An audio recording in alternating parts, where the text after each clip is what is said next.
first question to you is, how does it feel to be at a bill signing ceremony? What does activism mean to you? I'm just so proud just that everything we've done has really paid off now, and it's going to make a difference in so many children's lives.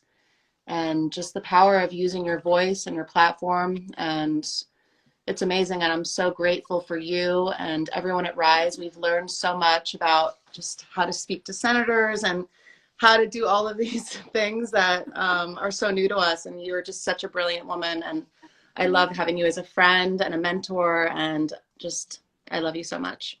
I love you too. And I just want you to know that it is so, I'm sure you get this all the time, but it's so incredibly brave, but it's also so inspiring for someone who is taking their, past and trying to make it better so that no one has to go through what we had to go through. And even though our issues are different, I just want to ask you, Paris, how did you get started? What inspired you to speak up? Well, just after releasing my documentary, This is Paris, I just received thousands of letters from other survivors who had been through the same thing as myself. And I just realized I really needed to use my platform and my voice to help make a difference. And I had no idea what an impact this movie would have on people, and for using my voice, what I could actually do. But it's amazing that when you speak your truth and you tell your story and you stick up for those who don't have a voice, the power is just incredible. And it's now passing this law in Utah is the first step. And it's so crazy that we were just there, recently, and now they're passing a law, and now we're going there tomorrow. It's just like, I just know that the little girl in me when I was, in there at 16 would be so proud of the woman I am today for what I'm doing. And I just feel just so excited, and I'm so grateful to you. I'm so grateful to Breaking Code Silence and all the survivors, and just this whole community is so strong and resilient and brave. Yeah, I'm so incredibly proud of you. And I think I read this somewhere that in life there are only two people we need to make proud. It's our 16-year-old self and our 80-year-old self. And so just hearing you say that really reaffirms that. Just can you tell us what's one of the biggest things that you've learned from this entire process? We've learned so much about everything, and just being an activist is so important, and sticking up for what's right. And I never thought that I would be like speaking on a Senate and testifying, and we've just learned so much through Rise with just how to deal with people, how to talk to people, learning all the laws. I feel like Elle Woods. You are. You literally are.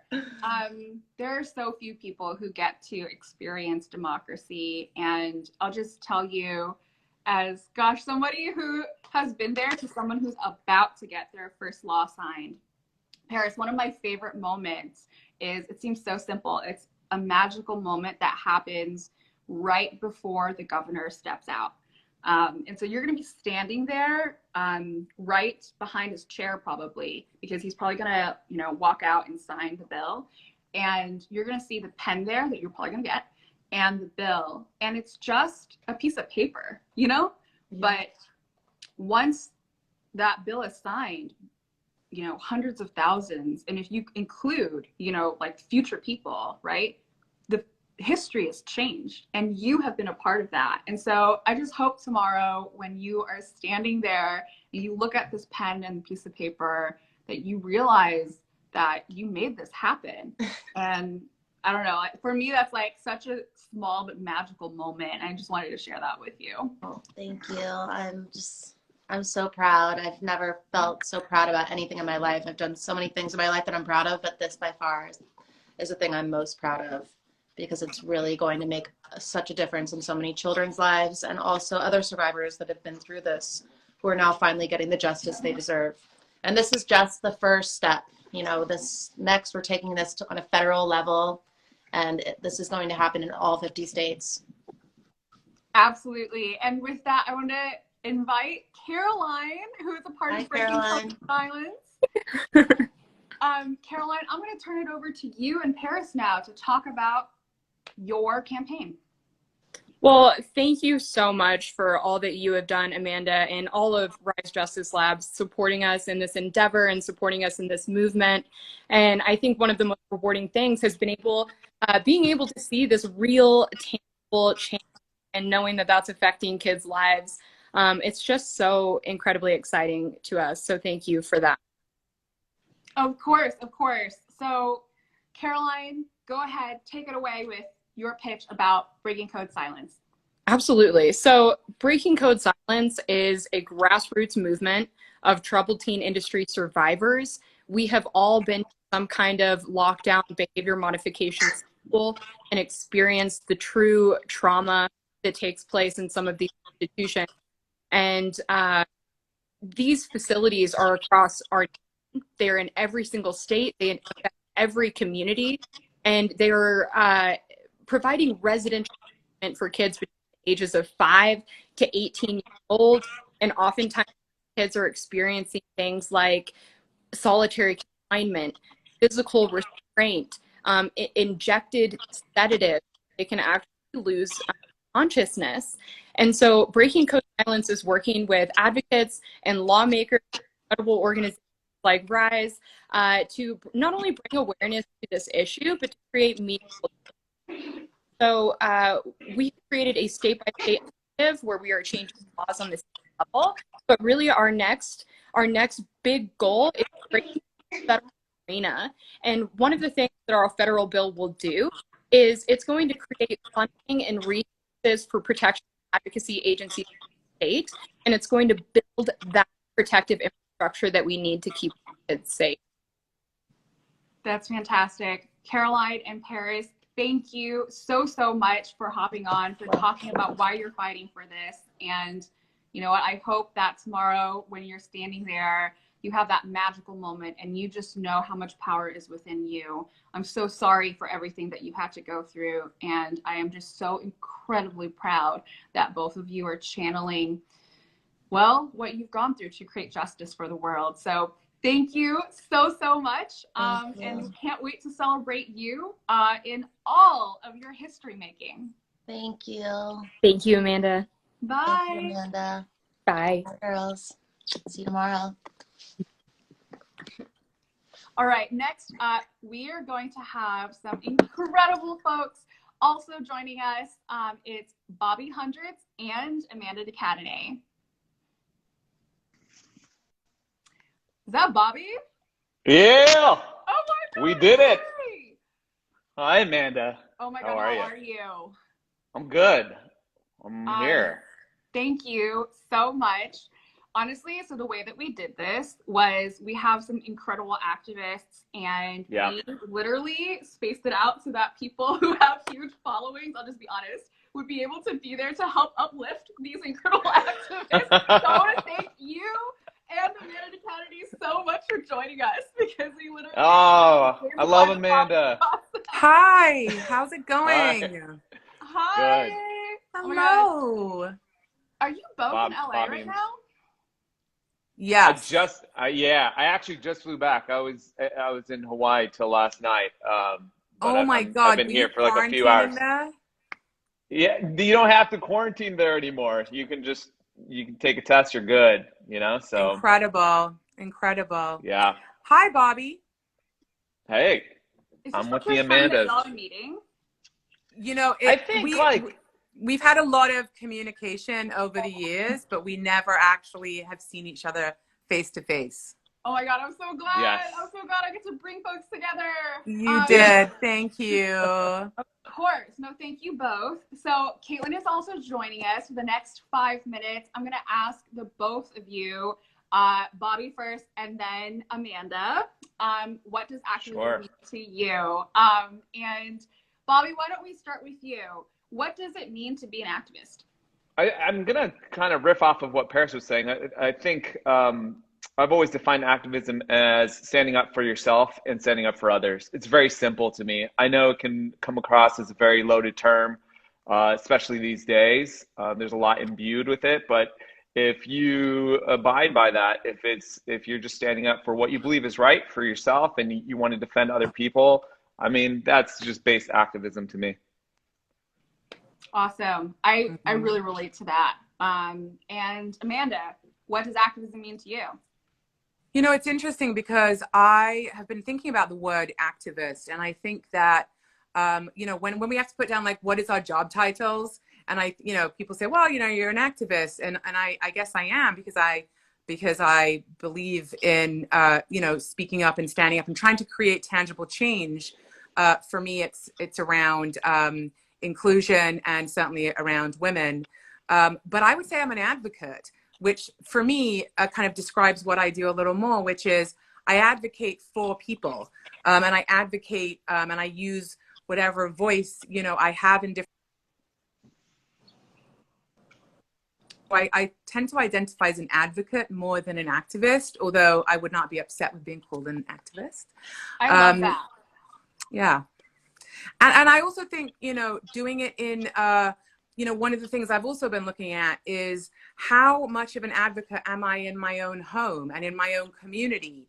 You know, I kind of look at it like circles, you know, and the outer circle is the world. And then I go into like the global piece of it, and then my immediate community, the city I live in, the neighborhood I live in, and then my own home. And am I making sure that I'm an advocate in all of those places? Because if I'm just advocating in the world, but not in my community or in my home, there's been a kind of disconnect for me at certain times of my life where I'm more focused on helping other people in the world and not the people in my own home.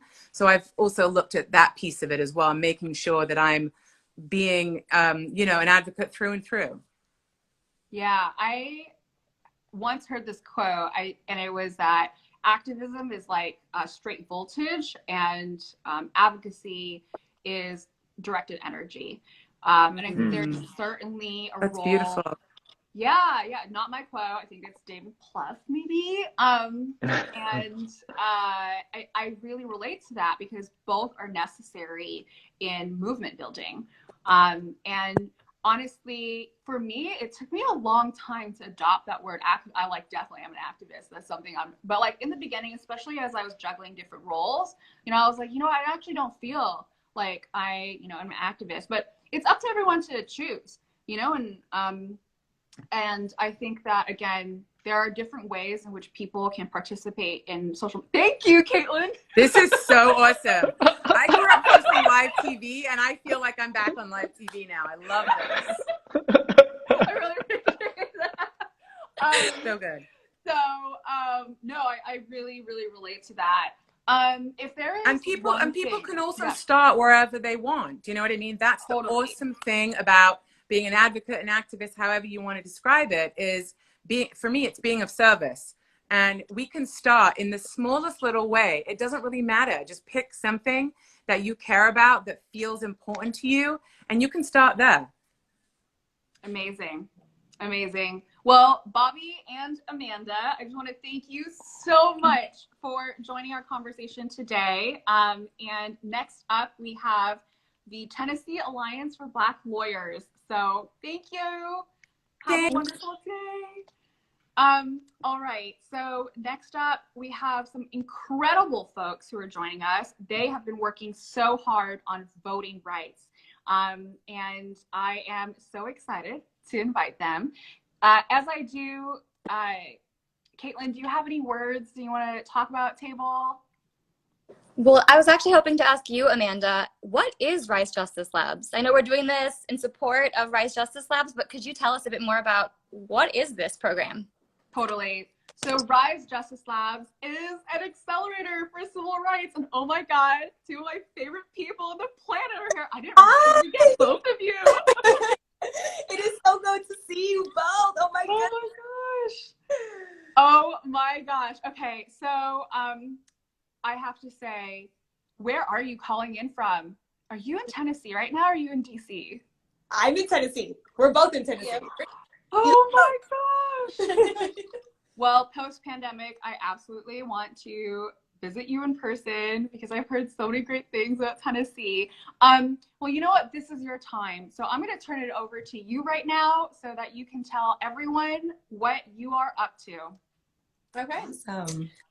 So we'll start with our 30-second pitch just to give you an idea of our bills that we filed this year. Out of more than 20 cousins, I am the only registered and eligible voter. Did you know that more than 2 million Tennesseans did not vote in the 2020 election? Tennessee is ranked second highest in the U.S. in number of disenfranchised and 40th in the United States in voter registration. Our Ida B. Wells Voting Rights Act is multifaceted and guarantees democracy for all. We address these issues by ensuring that upon completion of their returning citizens will be eligible to vote, by allowing absentee ballots without an excuse, and implementing automatic voter registration at the DMV. We are asking for you to fight alongside us in securing democracy for all by supporting our Ida B. Wells Voting Rights Act.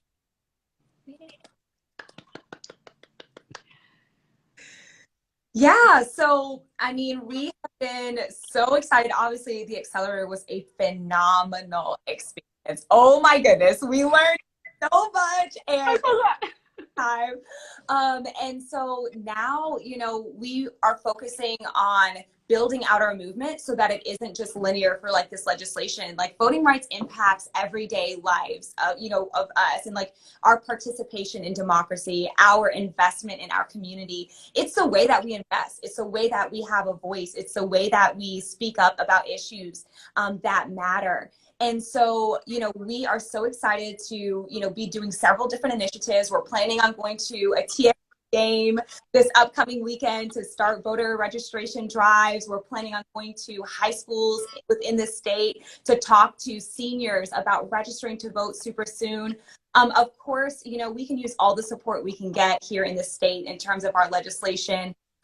We are looking at proposing it again next year and really hoping to see it take off and to do really well because, you know, we want all Tennesseans to have a voice. We think that's so important, and not just Tennesseans, but Americans in general. Like, it is the bedrock of our American, you know, dream is this democracy, the ability to speak up and to have a voice and to be valued in that way. And so we believe that returning citizens should have that ability to speak.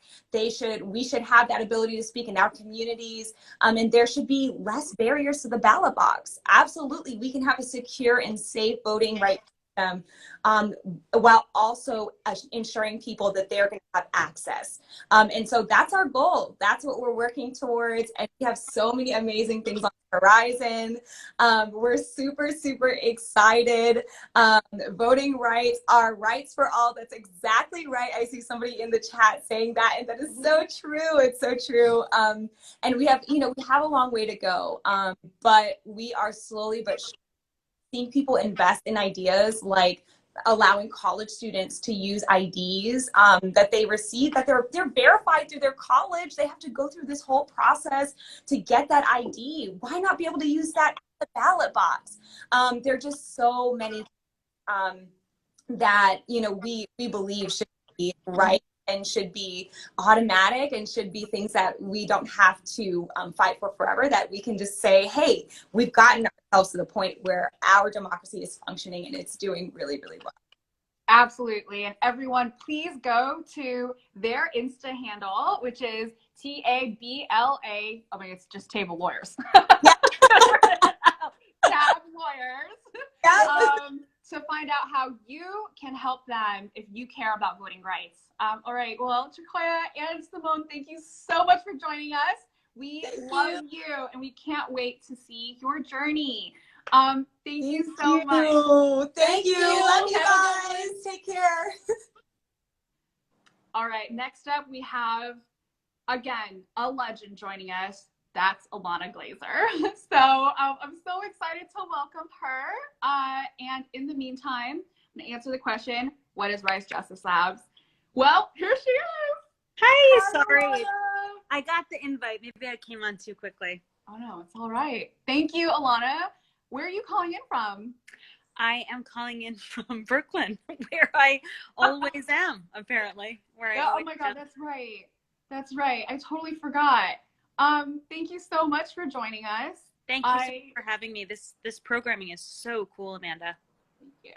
I told Bobby and Amanda DeCadenet this, but essentially what we did is we have these students who go through our accelerator program who learn how to pass their own laws, and we are splicing it with people who have enormous platforms. So thank you so much. Thank you so much for having me. Yeah. Yeah, well, you know what? In the next 5 minutes, all I'm going to ask you is, what does activism mean to you? So, activism to me means a deeper, more enriched relationship with the world. It's kind of broad, it's kind of big, but that really is what it means to me. It's a way to connect over humanity. Activism. That's really what my experience. I started really organizing in 2016 with my nonprofit Generator, and you just talked about my platform, and I think one thing through comedy in Broad City of like seeing, oh, my platform, oh, people see it and there's a response, and you can actually elevate the usage of it, was one specific, it is a specific experience that I've had. But really these days, everyone has a platform.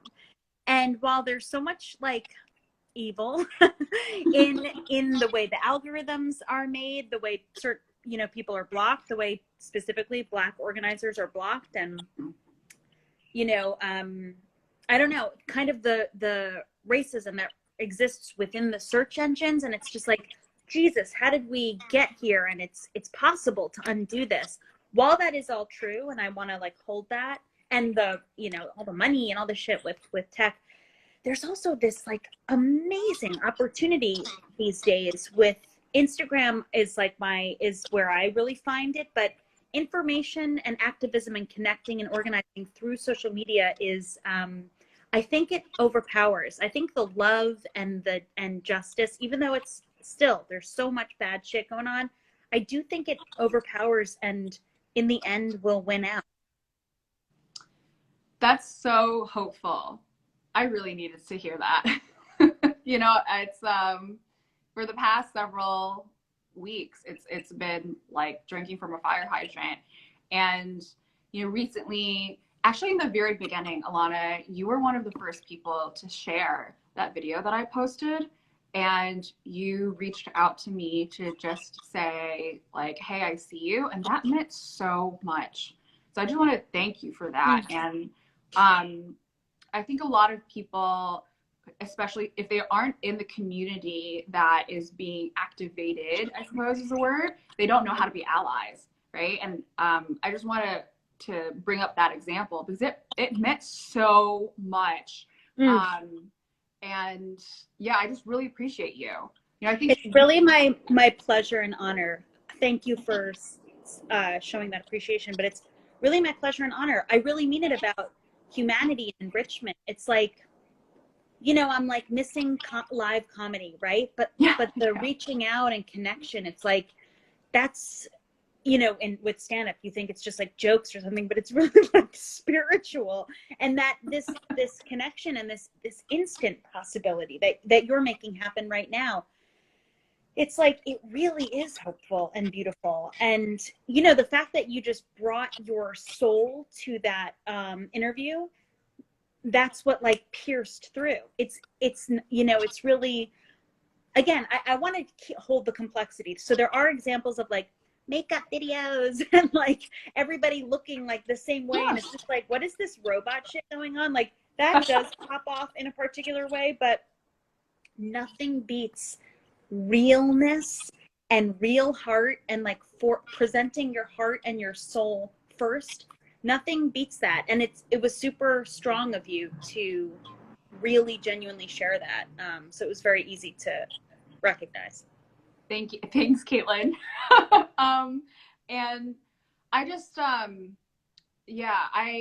do you think people can bring their authentic self to the table when they are being activists? I think that the balance between private and public is very important. I think it's really important to center, pay attention to the feelings that are coming up and just notice those. Don't try to change what you're feeling or change who you are. just be where you are privately, and then I think you can sort of enter the community, whether that's through social media, through actual organizing. I just think there needs to be a constant balance between the inner and the outer world. Amazing. Well, Alana, I can't thank you enough. Thank you so much for emphasizing that human connection. And I'm sending you all of that human connection from DC to Brooklyn. Love you so much. Hope to see you soon, Amanda. Love you too. Thank you for doing this. Thank you for organizing this. Of course. Really Thank awesome. you. Talk soon. Good job, Caitlin. Bye.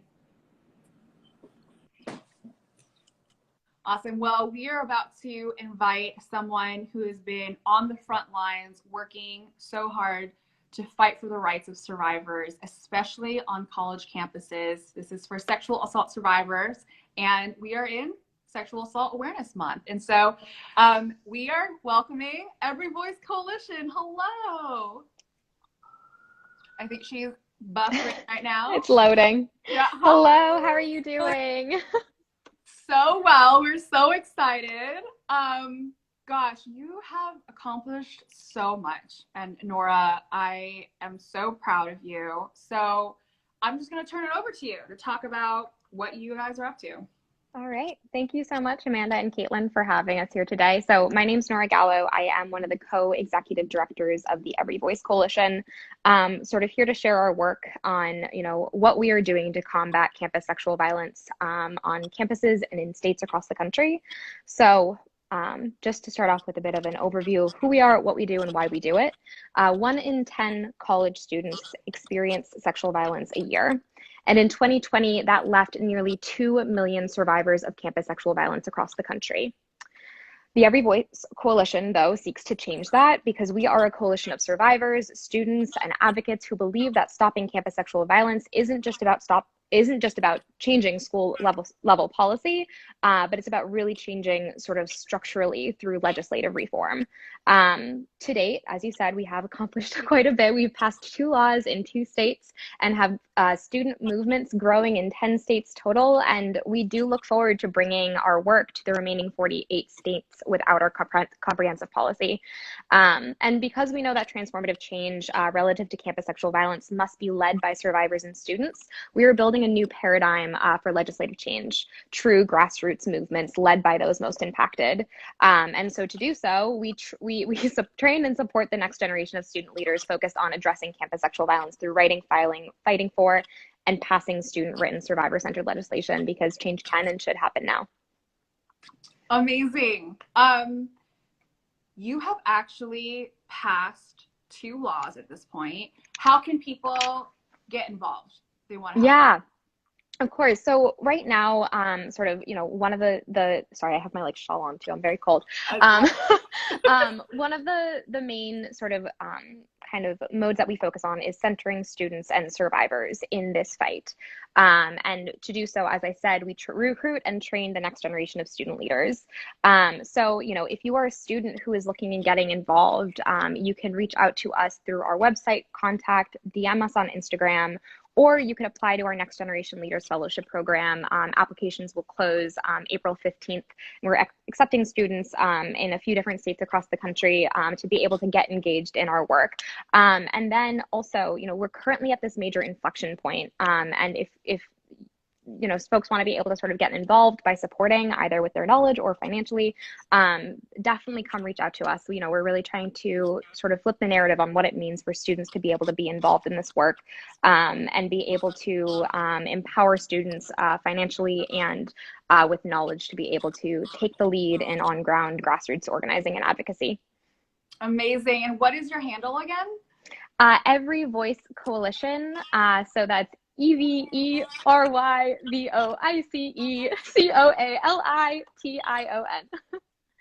Amazing. Wonderful. Nora, you guys are just doing so much. What's next for you? What's coming up in the next couple months? Well, we are currently in a few busy legislative sessions with some bills active being led by students on the ground, and we will be starting our Next Generation Leaders Fellowship Program again this summer, starting at the end of May, where we will be sort of bringing in and passing on the knowledge to students across the state who are interested in getting involved in our movement. Amazing. Well, we're going to have to wrap up in just a second, but would you have if you had advice for other people who want to do what you've done, who want to pen their own rights into existence, what would you say to them? Well, I would say I didn't come to this work with hard skills or knowledge on how to pass laws. I learned those skills through that hands-on experiential learning. And the process for grassroots organizing, legislative advocacy, the ins and outs of policy and law, I have learned through doing. And I have also learned how resilient I can be and how my community can be when this work does really hit so close to home. Well, thank you, Nora, and everyone go support Every Voice Coalition. We're so proud of you, and again, we are so honored to be a part of your journey. Thank you so much. All right, bye. Bye, Nora. Hello, hi, Liz. Hey, Amanda, good to see you. How are you? Good to see you. I am so happy to see you. There's been a crazy couple past of weeks here, but I just want to say thank you so much for jumping on. We have asked all of our speakers the same question, so I'm going to ask it to you now, which is, what does activism mean to you? You know, I thought about it when you asked that original question, and I think above all, we have to remember that activism is rooted in action. You know, the same way too often when we think about being an ally, it becomes, you know, a label rather than an action, something that we actually have to do and remember to do every single day. Activism involves our words, it involves our behavior. I kind of think of it as like allyship in action. You know, like it's not just about what you say you do, but, you know, walking the walk as much as you talk the talk. And even like breaking it down further, like I work mainly with young people. And I think it's important to remember that while we have these incredible activists, you know, we have like Rosa Parks, we have Yuri Kochiyama and Martin Luther King. So often I think when we put certain folks, the label of activist on a pedestal, it makes us feel like we will never be able to achieve that level of activism. So like, why should I even try? But I think if we could break down activism, like the way that we break down love languages, like is your activism education, you know, is it creating resources for people to learn about new things? Is it about building coalitions like within your community or in your neighborhood?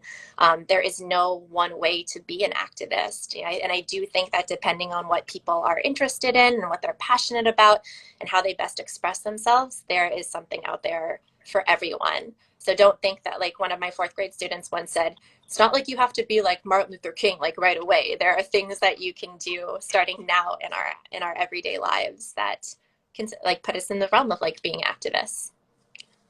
I'm always speechless when I talk to you because, wow, I'm gonna be thinking about that for a long time. That's so brilliant, the love language. Well, what's your activism love language? Well, I'm a teacher, so I'm currently between my break between 6th and 7th period right now. So education is definitely it. I like working with young people. More than anything, I like to be able to take concepts that seem really big and scary and abstract and break them down for people in a way that makes it accessible, makes it relevant, and to give really concrete strategies of what you can do. I think it's important, like in my work, that I'm setting myself as an example, but teaching people how to be proactive instead of just telling them, don't do this or don't do that. Wow. Yeah. Wow. I'm just absorbing what you have to say. Well, you know, just to wrap this up, Liz, thank you so much. What is one thing that gives you hope in this moment? Honestly, my students are amazing. Like if you haven't talked to a young person lately and asked them what they notice about what's happening in our world and like what they want to see and like what ideas they have, it's pretty mind-blowing. Wow. Well, your students are so lucky to have you. And you know what? I hope to be able to meet them someday. Oh my gosh. Possible. Girl, if you Zoom with them, like we're on Zoom, so come hang with us. Yes. Oh my God, yes. Yes, please. Especially if you're saying this is what gives you hope. I need a little hope. Liz, thank you. Just thank you so much. And please send my love to your students because I would absolutely be down to Zoom with them. They'd be so excited, like, oh my God, the girl who's on all the posters. Well, Liz, thank you so much, and have a lovely rest of your day. Thanks, you too. Bye. Bye.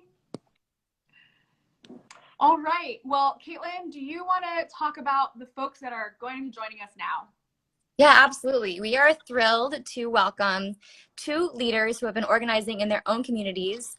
One is Shawana Vaughn of Silent Cry, and then also Catherine Stapleton of Basic Needs Coalition. So, oh, hi, Catherine. So Catherine's connecting, it looks like, and Shawana should be connecting shortly. Hi, can you guys hear me? Hello. Yes. Hi, and we can see Shawana now too. Hello, welcome. Hi. Hi. Well, great. So glad to have you both on. Would love to hear from you.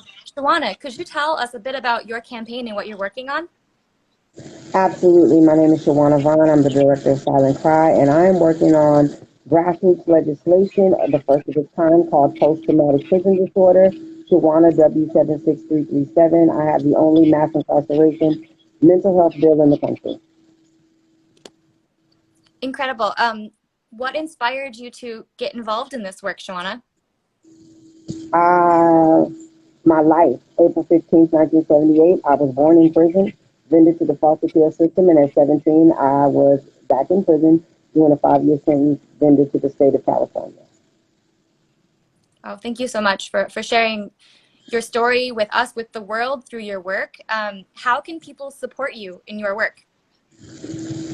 Oh, wow. Well, let's see. Legislation I found out has a financial cost attached to it. I definitely need sponsors. I need corporate sponsors. I need nonprofit sponsors. I need grassroots organizers to make phone calls to legislators. I need a lobbyist. Infrastructure to make legislation happen, because criminal justice cannot keep going the way it's going unless we address mental health at the forefront in reducing recidivism for global Americans. This pandemic has taught us that everybody is in a mental health pandemic. But people who are incarcerated are invisible, and sometimes they are like my organization, they are silently crying, but no longer. We are going to make legislative change through mass incarceration and mental health because it matters. And I believe that we can change the trajectory by passing this legislation. Thank you, Shawana. Thank you. And just to repeat the name of your bill, because it's so powerful, it's the post-traumatic prison disorder. Someone in the comments was saying, wow, right? That's incredible and so needed. So thank you. How can people find you? Should they follow you on Instagram? Yes, you can find me at Instagram. You can email me at silentcryinc.org. And I would love to hear from you. I definitely am looking forward to your support and your contribution to Silent Cry in this legislation. Great. Thank you, Shawana. And we look forward to watching your pitch too later on. We'll share that with everybody as well. Thank you. If you'll hang out, stick around. Catherine, we'd love to hear from you. Tell us a bit the work of your organization. Yes, thank you. So I'm Catherine Stapleton. We are the Student Basic Needs Coalition. We started in 2019 at the University of Tennessee, Knoxville, and we have grown into 10 plus states now. We have 4 states that have state coalitions, and our main goal is to address the college affordability and student basic needs crisis. 48% of students this year have been housing insecure. 37% of students reported being food insecure at least once to 3 times this year. It is a crisis. Students are experiencing much higher rates of homelessness and food insecurity than other citizens. And without being able to get that college degree, they're not able to get a better, paying job to have a better life. So it is a cycle that we are trying to break, and we are trying to aid students so that they can successfully complete college and get the access to, better paying jobs to make their life, better overall. That's so important. And can you tell us a little bit more about the legislative campaign and the goals of the campaign that you're working on? Absolutely. So with our state coalitions, we have each state write bills addressing food insecurity, housing insecurity, and now mental health access as well. In the state of Tennessee, we have a bill that's currently in the state legislature that addresses food insecurity by mandating all public universities have a food pantry open at least 3 days a week to students. We also are calling on our governor to expand SNAP benefits by removing the work requirement for students. and we have expanded that into the 3 other state coalitions as well, and we're actively looking to write bills that will do similar things. We think if we hit food insecurity first, it will really change the trajectory for college students and will allow them to be much more successful. Yeah, absolutely. And that's something that I learned from your team. I had no idea that a lot of students are not eligible for SNAP benefits because of the high threshold for the work requirement. So thank you for doing this work. Thank you for helping students reach their goals and not be food insecure and housing insecure. So, such important work. So how do people find you? It's the Student Basic Needs Coalition. Is that right? That's correct. People can go to studentbasicneeds.com and they can hit the Get Involved tab at the top. We have 3 different ways students can get involved, as well as local young activists and organizers. You can join on your campus, at the state level, or even at the national organization. We are now taking non-students as well. We see that this is an issue of just for young adults in general, not just students. So we're really expanding, and anyone is welcome to join. Amazing. Thank you both for joining us. We're so glad to have you part of Demo Day today. And back to you, Amanda, to close us out for today. Bye, everyone. Bye. Lovely to see you. Gosh, I am so grateful to everyone who has joined us for today. And there is someone very special who's going to be joining us soon. He testified with me in the United States Senate, and it's none other than Terry Crews. And so Terry's going to be joining us in a moment. But I'm so grateful to all of the amazing speakers and activists who have joined us today. And there he is. Hi, Hey. Terry. Hi, how you doing, Amanda? All right. It's always so wonderful to see you. Always good. How you doing? You know what? I feel so hopeful now. Because just to be very honest, I've been so tired these past couple of weeks. But I'm so inspired by people who are fighting the good fight, and I'm so grateful to people like you, Terry. How are you doing? I'm doing good. I'm doing very, very good. First of all, I love seeing your Instagram. I love seeing what you're doing to fight hate. And, it's funny because we've had some very, very deep conversations, even back when I was in DC, and about, just racism in general, for Asian Americans, for African Americans. I mean, it was wild. It was just like our relationship. You blew my mind just years ago, just telling me about the different obstacles that you had to face. And then, and we experienced some stuff while we were right there in DC, which was crazy. And I just, first of all, I know listening to all the people, because I was kind of peeping in on this live and just seeing how important activism is, just in general, because when I first got involved with things, I remember there was a Polaris group, was one of the first groups that I got involved with, and they were fighting slavery, and I actually went to the headquarters in DC and got really just educated about what this was about. And then it's kind of like, once that started, it kind of grew. And then my next blockbuster experience with activism was with you and with Rise, and going and having our Senate hearing, and really, really, talking about the Sexual Assault Survivors Bill of Rights changed my life forever. Because I just because I always felt like, it is a quote that says, there is no greater love than to lay down your life for your friend.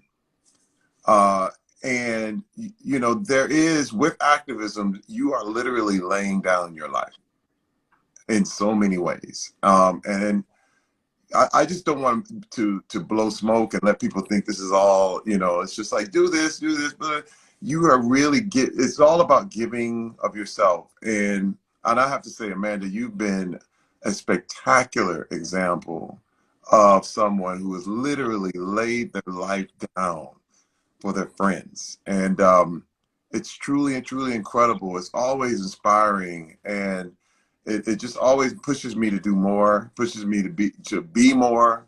And this is one reason why I chose to join you today, because I'm like, whatever you're about, whatever you're doing, I'm with you. And I know, and that's very, very important to me, that I have friends and good people that I just support, because this is the thing that, being an activist is just not about me. It's about the cause. It's about the purpose of what we're trying to do and what is trying to get accomplished. And when I see this live, oh my goodness, just so many great, great people that came in here today. And I just thank you for putting me in it. Oh my gosh, thank you, Terry. I want to ask you, coming back to that day when we were testifying, when you stepped into that Judiciary Committee room and the very bright lights came on, what was the one thing that you took away from that hearing? What was absolutely just stunning. I don't know I can't really describe what I was feeling, but I can't say I literally felt millions and millions of people who could not speak speaking through me. I disappeared. There were so many people who could never ever tell their story, and then being one of the few men that was involved, that was absolutely telling his side of the same story, when you're talking about sexual assault and sexual assault survivors.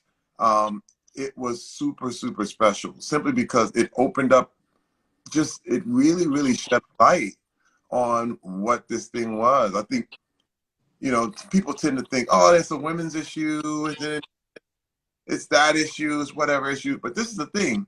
All these things these issues affect all of us in some way, shape, or form.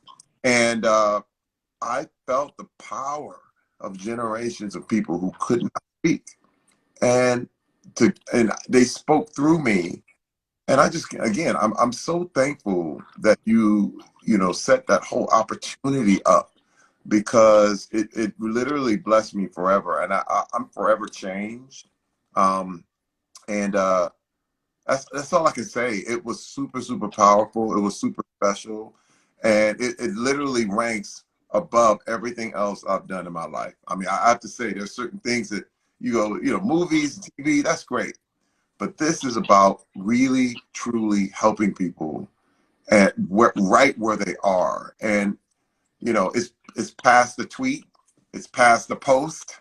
And I think that a lot of people confuse activism with just tweeting and posting, but the word active is inside. It's kind of like there is something you have to do, like either, and that doesn't mean a lot, but it's like my move was to support you. And I think that, if you really do want to be involved with activism, one thing you should do is find somewhere to participate in some way, shape, or form. It doesn't have to be giant, but if you get active and you get involved, I'm telling you, you've done your part. Absolutely. Terry, I'm sure you get this all the time. I think there's a moment in every movement, especially something that's gone super viral and monumental and impacts millions of people, when, at least for me, there's a sense of awe. And that realization happened to me not only when you were like trending on Twitter over and over again for, testifying, but also when I saw that your testimony resonated in different languages around the world. And I realized, wow, your words captivated literally hundreds of millions of people. And I remember my international friends being like, oh my gosh, like, is that like Terry Crews talking about, the law that you've worked on? And it's just the magnitude of it. I think actually there was a moment when there were not only audience members that were moved, but it was senators that left the hearing because they were moved too, and they needed a private moment. And I just think that it speaks to, one, how powerful you are and your words and your vulnerability, but also to other people who may feel, like, hey, I don't know how I can join in this movement now. I think it inspired so many people, especially men and boys to say, you know what, I can also talk about this issue if it impacts my life. Yes. So thank you, Terry. Oh my God. I mean, listen, that's the essence of friendship, is when you literally say, you know what, I went through the same.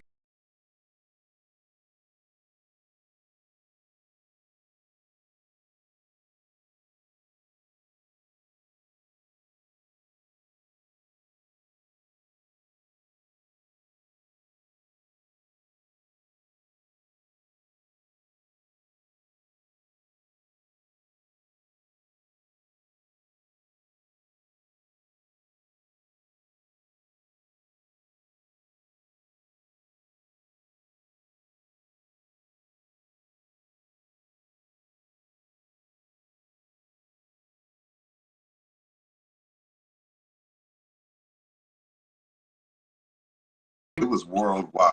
It was. One of the most powerful things I've ever done in my entire life. Thank you, man. No, thank you, Terry. And just to wrap it up, I just want to say, what makes you feel hopeful in this moment now, Terry?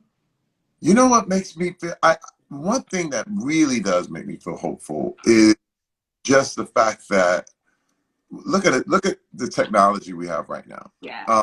The word that could spread. You know, my thing is, everything can be either dystopia or utopia. You know what I mean? You know, the internet gets a bad rap a lot of times, but it's very, very powerful. Things can move very, very fast. And my thing is, good news can travel just as fast as bad news now. You know what I mean? And so as long as we support each other and use these things for good, we will have a bigger, bigger impact than any other generation before us. You know, a lot of these things lasted so long because no one could talk about it. No one knew. But when I look at the Me Too movement, it was fueled by social media. Yeah. You know what I mean? So for all the bad things that could come out of social media, this is one of the greatest things we could ever have. It's just this kind of openness, the fact that we can talk right now and be broadcast right now and no one can stop our voice. Yeah. That makes me super, super hopeful for the future. My son and daughters live in a better world than I was brought up in. Wow, that is so incredibly hopeful. And I'm going to take that with me. Terry, thank you so much for joining today.